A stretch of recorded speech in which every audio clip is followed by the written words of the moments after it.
கொஞ்ச நாளைக்கு முன்னாடி பார்ட் டைம் டீச்சர்ஸ் எல்லாரும் ப்ரொடெஸ்ட் பண்ணாங்க. அப்புறம் டாக்டர்ஸ் ப்ரொடெஸ்ட் பண்ணாங்க. அப்புறம் நர்ஸ் எல்லாரும் சேர்ந்து ப்ரொடெஸ்ட் பண்ணாங்க.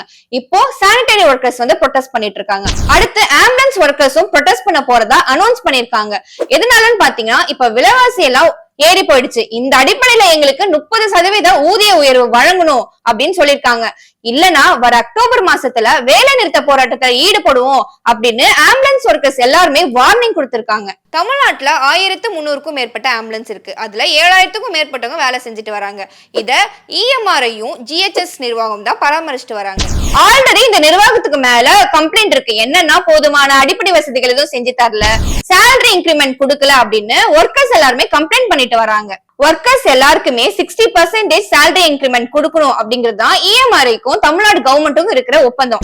பட் அவங்க அந்த அக்ரிமெண்ட்டுக்கு எதிராக தான் சம்பளத்தை கொடுத்துட்டு வராங்க, ரொம்ப குறைச்சி. இது ரொம்ப சட்டவிரோதமான செயல். இதுக்கு கண்டிப்பா ஆக்ஷன் எடுக்கணும்னு ஒர்க்கர்ஸ் எல்லாருமே வந்து கம்ப்ளைண்ட் பண்ணிருக்காங்க.